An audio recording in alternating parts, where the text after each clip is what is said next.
Well, good afternoon, everybody. Hope everybody's doing well today. Beautiful day here in Spruce Grove, Alberta. Finally, a break in a little bit of weather. No rain, no clouds. All good. And it's all football on today's edition of Dupes Daily. Been listening to a few more things here recently, especially in light of the way that Jared Stidham, I guess is the way you pronounce it, the young backup quarterback now of the New England Patriots, as of a few days ago, when the backup for last year for Tom Brady, Brian Hoyer, who had been a part of the Patriots organization off and on a couple of times, was signed by the Indianapolis Colts to be a backup for Jacoby Brissett, which ironically was one of the backup quarterbacks for the Patriots 2 years ago. Patriots all over the place in the National Football League. But anyhow, we have quite a bit of a dilemma, and I know a lot of Patriot fans don't want to hear it, and I think a lot of the talk that is going on is kind of done to create a lot of stink and stuff like this. But I think you have to look at who's involved here and what's at stake, and we can all agree that Bill Belichick, he is the master coach. There's no doubt about it. He is the legend. He is the greatest of all time in terms of NFL coaches. Just is so far ahead of the game where everybody else is concerned. That craw in him about believing that it's the system and it's not Brady that's created these results all these years. I have to think the door is beginning to open for Mr. Belichick to want to find this out. He's 67 years old. He's not getting younger, and he has this kind of I wouldn't say a phenom at quarterback, but the kid looked pretty decent in the exhibition season. He played really well, and so you have to kind of give him his due. He didn't struggle, and listening to Skip Bayless, Shannon Sharp. I forget what their program is called, but anyway, I kind of like listening to those guys. I get the whole shtick and all that, so I kind of can read between the lines. But I do know this is that Skip Bayless is a diehard. He loves the Patriots. He's a big supporter of them, though he's a big Cowboys fan. He's always been a backer of Tom Brady, and he's always been a backer of the Patriots. And I agree with what he's saying. It's happening before our eyes. Hoyer's out. They released him knowing full well they probably weren't going to get him back because there were a few landing spots that a quarterback of his nature, his caliber could be signed, right? I mean, he's not sensational. He's just a guy that's steady, and he doesn't make a lot of mistakes. He just kind of manages the clock. And so you kind of knew when they let him go, the odds of re-signing him probably weren't very great.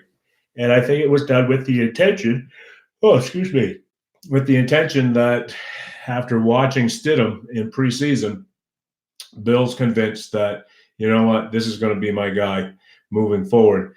And so it begs the question, is this the last year for Tom Brady with the New England Patriots?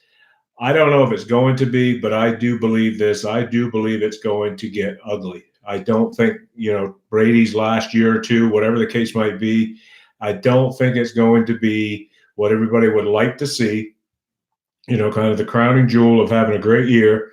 I would say this for Brady. I think if you win the Super Bowl this year, I would make like Big Papi, and I would get out while I went out on a high note, right? I know Papi didn't win a World Series in his last year, but he had a great season.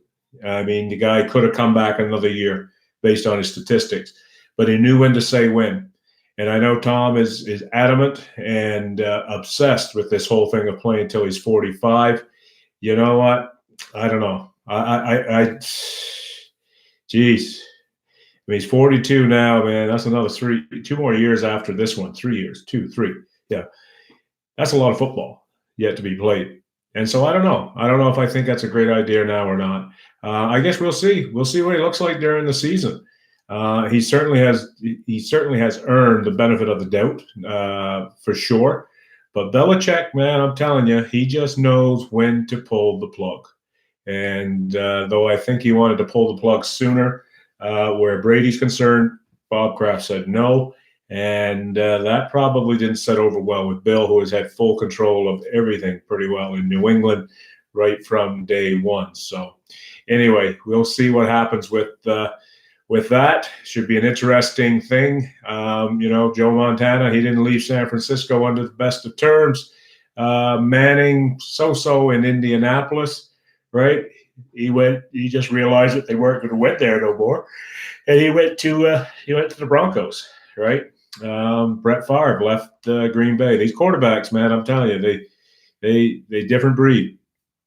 And even Brady, I mean, as good as Brady's been, and definitely, a quality guy to follow.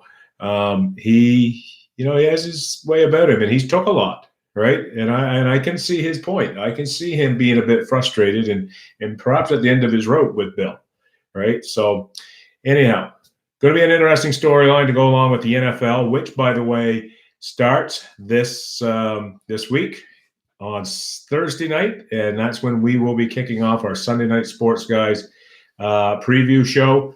Looking forward to doing that, giving our predictions for the upcoming season, and then we'll leave the show and follow up by watching Chicago and Green Bay. Great way to kick off the 100th season of the NFL, two of the most storied franchises, storied rivals in all of football. Oh, excuse me. Bit of a tiring day at work. The yawns are catching up to me. And so we look forward to that. Tonight is the Atlantic Bowl Fantasy Football Draft. And this is the second one I do with a good majority of the guys are in pretty much the same two pools, a few different other ones to kind of change the flavor. But the Atlantic Bowl is been around since 2003, 2003. 2004 area, we started that, and it's been a long-standing, game that we've all played. And I got lucky one year and I won it, so I'm hoping maybe I can turn the trick. But I don't know. I'm picking at 14th. Get this one, the commissioner, my good friend Troy Bladesy somehow manages to get the first pick. I don't know how you do that. He's good. He's very good.